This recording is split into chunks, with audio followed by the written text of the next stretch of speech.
প্রতি সপ্তাহে সরকারি গোয়েন্দা সংস্থার পক্ষ থেকে প্রধানমন্ত্রীর কাছে একটি প্রতিবেদন জমা দেওয়া হয়। গতকাল বৃহস্পতিবার প্রধানমন্ত্রীর কাছে গোয়েন্দা সংস্থার পক্ষ থেকে যে রিপোর্টটি জমা দিয়েছে তার মধ্যে একটি চমৎকার ফাইন্ডিংস আছে। এছাড়া গতকাল এবং পরশুদিন আমি এই রূপান্তরের সত্যের পর্বে যে তথ্যগুলো দিয়েছিলাম সেই বিষয়ে কিছু কথা বলবো। শেষ পর্যন্ত সাথে থাকবেন।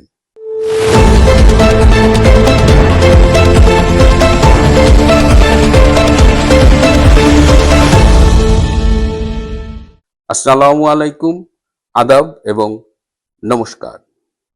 যেটা বলছিলাম, এর আগেও আমি এই সরকারি গোয়েন্দা সংস্থার প্রতিবেদন নিয়ে আপনাদের সাথে কথা বলেছি।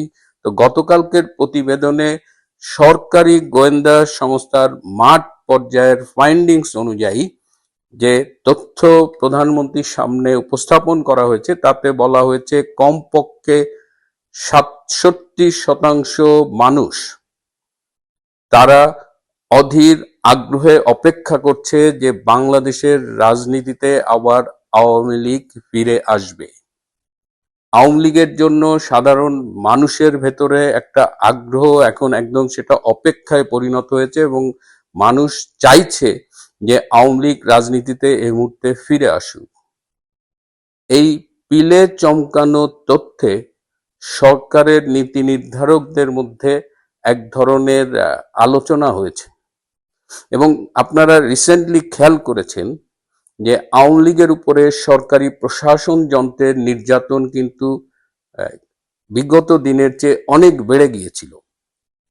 বিএনপির কিছু নীতি নির্ধারক মনে করেছিলেন যে নির্যাতনের মধ্য দিয়ে আওয়ামী লীগ এবং তাদের যে সমর্থক রয়েছে তাদের সবাইকে দাবিয়ে রাখা যাবে, কিন্তু সময়ের সাথে সাথে প্রমাণিত হয়েছে এর ফলে আওয়ামী লীগকে তো দাবানো যায়নি, বরং প্রতিদিন আওয়ামী লীগ, ছাত্রলীগ, যুবলীগ, স্বেচ্ছাসেবক লীগ এবং অন্যান্য যারা অঙ্গ সংগঠন এবং ভ্রাতৃপ্রতিম সংগঠন রয়েছেন তাদের মিছিল কিন্তু দীর্ঘতর হচ্ছে এবং মানুষ আওয়ামী লীগের প্রতি আগের যে কোনো সময়ের চাইতে অনেক বেশি সহানুভূতিশীল এবং জননেত্রী শেখ হাসিনা 1981 সালের 17ই মে বাংলাদেশে আওয়ামী লীগের সভানেত্রী হিসেবে ফিরে আসার পর থেকেই আজ অবধি আবার মনে হয় যে সেই 81 সালের 17ই মের ওই পরপর সময়টা বাদ দিলে আজকে মানুষের কাছে গ্রহণযোগ্যতা এবং জনপ্রিয়তার শীর্ষে শেখ হাসিনা অবস্থান করছেন।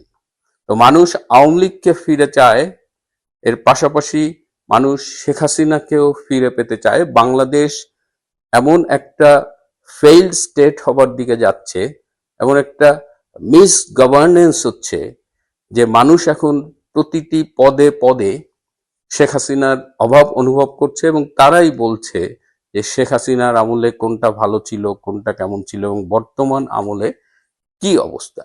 সো এই রিপোর্টটা পাওয়ার পরে সরকারি মহল থেকে এখন মনে করা হচ্ছে যে আওয়ামী লীগের উপরে এইভাবে হার্ড লাইনে গিয়ে সরকার আসলে কিছু অর্জন করছে না, বরং সরকার অনেক কিছু লস করছে। মানুষের কাছে আওয়ামী লীগের জনপ্রিয়তা ও গ্রহণযোগ্যতা বাড়ছে। সরকারের কোন নীতি নির্ধারক পরামর্শ দিয়েছেন যে সরকারের উচিত হবে আওয়ামী লীগ এবং তার কর্মী সমর্থকদের উপরে হার্ড লাইনে না গিয়ে বরং সফট লাইনে যাওয়া। তো আগামী দিনই বলে দেবে যে আসলে কোন পথে সরকার যাচ্ছে, কারণ বিএনপির মধ্যে কিন্তু অনেকগুলো উপদল আছে। এখন আবার লন্ডন গ্রুপ খুব শক্তিশালী শোনা যায়। এই লন্ডন গ্রুপ আবার আবার গণমাধ্যমে এসেছে যে সিন্ডিকেট করে চাঁদাবাজি হচ্ছে, মানে বিভিন্ন ইস্যুতে সিন্ডিকেট করা হচ্ছে এবং লুটপাট, চাঁদাবাজি সবকিছুতেই বিএনপির এই সিন্ডিকেটিজম চলছে। তো এর মধ্যে আওয়ামী লীগের উপর সফট হওয়ার পরামর্শ দেওয়া হয়েছে সিনিয়র নীতি নির্ধারকদের পক্ষ থেকে। আমরা আগামী দিনে সেটা দেখতে পাবো যে সরকার আসলেই কি সফট লাইনে যাচ্ছে নাকি হার্ড লাইনে যাচ্ছে। এবারে আমি গত দুদিনের রূপান্তরের সত্যের দুটো পর্ব নিয়ে একটু কথা বলতে চাই। আমি পরশুদিন বলেছিলাম যে জাপানি একটি প্রতিনিধি দল প্রধানমন্ত্রী তারেক রহমানের সাথে দেখা করেছে এবং সেখানে তারা মেট্রো রেলে যে ভাঙচুর, স্টেশন ভাঙচুর, অযত্ন অবহেলা এসব বিষয় নিয়ে কথা বলেছে। তো অনেকেই আমাকে বলেন যে ভাই আপনি কি ওই বৈঠকের সময় উপস্থিত ছিলেন কিনা, এটা কিন্তু আমি শুনি। কিন্তু আমি অনেক বৈঠকের গোপন খবর আমি আমার এই রূপান্তরের সত্যে ফাঁস করেছি, এবং অধিকাংশই কিন্তু সত্য হয়েছে। অ্যান্ড ইট স্টার্টস ফ্রম সেই লন্ডনে 2025 সালের 13ই জুন যে একান্ত বৈঠক হয়েছিল ডক্টর ইউনূস এবং তারেক রহমানের মধ্যে, সেই বৈঠকের কথাও কিন্তু আমি ফাঁস করেছিলাম। তো এবার জাপানি দল মূলত তাদের এই যে মেট্রো রেল কেন্দ্রিক অসন্তোষটা তারা সরকারকে জানিয়েছিল, এবং ডক্টর ইউনূসের আমলে আমরা কিন্তু দেখেছি যে জাইকা বা জাপান সরকার বাংলাদেশের ব্যাপারে, বাংলাদেশে বিশেষ করে উন্নয়ন সহযোগিতার ব্যাপারে তেমন আগ্রহ দেখায়নি।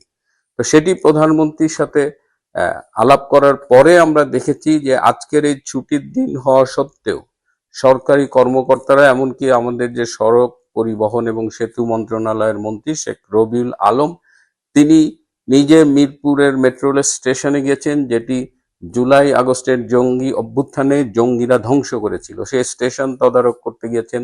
তিনি দিয়াবাড়িতে গিয়েছেন এবং তিনি সেখানে বলেছেন যে তারা জানতো না দিয়াবাড়িতেও জঙ্গিরা 4টি গাড়ি পুড়িয়ে দিয়েছিল, যেগুলো মেট্রো রেল সংক্রান্ত কাজে ব্যস্ত থাকতো। এবং যে যে অভিযোগ তারা জানিয়েছিল প্রত্যেকটা সরেজমিনে পরিদর্শন করা হয়েছে, এবং এটা এই ইঙ্গিতই দেয় যে সরকার এই জাপানি জাইকা এবং ওই প্রতিনিধি দলের এই ক্ষোভটাকে গুরুত্বের সাথে নিয়েছে। এবং এই সরকারি কর্মকর্তা ইনক্লুডিং দ্য মিনিস্টার, তাদের এই তৎপরতাই কিন্তু প্রমাণ করে যে তারা এই মেট্রো রেলের ব্যাপারে এখন সিরিয়াস। কারণ এই মেট্রো রেলে কোরবানির ঈদের আগে আপনারা দেখেছেন যে গরুর হাট বসেছে, অবহেলা অযত্ন এগুলো কিন্তু আমরা নিয়মিত মিডিয়ায় দেখেছি। তো সেই বিষয়টাও দেখেছি। আরেকটি বিষয় যেটা গতকাল আমি বলেছিলাম যে আরাকান আর্মির যিনি প্রধান, তিনি গুলিবিদ্ধ হয়ে চট্টগ্রামে কঠোর গোপনীয়তার মধ্যে একটি হাসপাতালে চিকিৎসা নিচ্ছেন। আমার একটা দুঃখ যে আমি নিজে মিডিয়ার লোক ছিলাম না, মিডিয়ার সাথে আমার সবসময় একটা ভালো সম্পর্ক ছিল, কিন্তু আজকে বাংলাদেশের মিডিয়াটা কোথায় নেমেছে, এই তথ্যগুলো যদি রূপান্তরের সত্যের মধ্য দিয়ে আমি বলতে পারি, তাহলে বাংলাদেশের গণমাধ্যম কেন বলতে পারে না? কেন তারা বলতে পারেনি যে আরাকান আর্মির চিফ গুলিবিদ্ধ হয়ে চট্টগ্রামে চিকিৎসা নিচ্ছেন? অথচ আমি বলেছি গতকাল, আজকে থাইল্যান্ড এবং মিয়ানমারের অধিকাংশ গণমাধ্যমে এটি অন্যতম প্রধান শিরোনাম হয়েছে যে আরাকান আর্মির চিফ গুলিবিদ্ধ হয়ে বর্তমানে বাংলাদেশে চিকিৎসা গ্রহণ করছে। এবং আপনারা দেখেছেন, আমি বলেছি আমি ইউটিউবে সেই ভিডিও ফুটেজ দেখাতে পারি না, কারণ ইউটিউবের গাইডলাইনের সাথে সাংঘর্ষিক হয়ে যায়, যে টেকনাফ সীমান্তের ওপারে রাখাইন রাজ্যে মিয়ানমার সরকার কিভাবে বোম্বিং করেছে, এবং সেই বোম্বিংয়ে গতকাল আমি বলেছি যে 9 জন জঙ্গি মারা গেছে এবং অসংখ্য আহত হয়েছে। এই যখন কথা হচ্ছে, তখন গতকাল রাতে নাইক্ষ্যংছড়ি সীমান্তে আবারও স্থল মাইন বিস্ফোরণ হয়েছে। আমাদের এই পার্বত্য চট্টগ্রামের সীমান্ত এলাকায় দেখা যাচ্ছে যে বেশ কিছু স্থল মাইন পুঁতে রাখা হয়েছে। এটা কারা পুঁতে রাখে, কখন পুঁতে রাখে, এবং এটা বিস্ফোরণ হওয়ার ফলে একজন সাধারণ কৃষক গতকাল মারা গেছে। তো পাহাড় তো এমনি অশান্ত, কুকিচি ন্যাশনাল ফ্রন্টের সাথে সরকারি বাহিনীর সংঘর্ষ চলছে। আমি গতকাল বলছিলাম কুকিচি ন্যাশনাল ফ্রন্ট দাবি করেছে যে তাদের এই সংঘর্ষে বাংলাদেশের 4 জন সেনা সদস্য নিহত হয়েছে, যদিও বাংলাদেশ আর্মির ফেসবুক পেজে তারা বলছে যে এই সংবাদটি গুজব। আমি দুটো তথ্যই আপনাদের কাছে জানিয়ে দিলাম, এবং আমি একটা জিনিস বলি যে আমি রূপান্তরের সত্যের ব্যাপারে আমি সিনসিয়ারলি চেষ্টা করি সত্যটা আপনাদের বলার, এবং রূপান্তরের সত্যে এমন কিছু আমি বলি যেটা প্রথমবারের মতো আমরাই বলি, তারপর এখান থেকে অনেকেই এটা তাদের মতো করে বলেন। রূপান্তরের সত্যকে তারা মেনশন করেন না, এটা নিয়ে আমার কোনো মানে আপত্তি নাই, দুঃখ নাই। সত্যটা সবার কাছে যাক, সূত্রটা মেনশন হোক বা না হোক। এবং আমি আশা করি বাংলাদেশের গণমাধ্যম যেন ওই মতি এবং মাহফুজের মতো নতজানু না হয়, কেউ কেউ অন্তত মেরুদণ্ড সোজা করে দাঁড়াক। প্রিয় বন্ধুরা, আজ এ পর্যন্তই। ভালো থাকবেন, সুস্থ থাকবেন, তার চেয়েও জরুরি হলো নিরাপদে থাকবেন। সবাইকে অনেক ধন্যবাদ।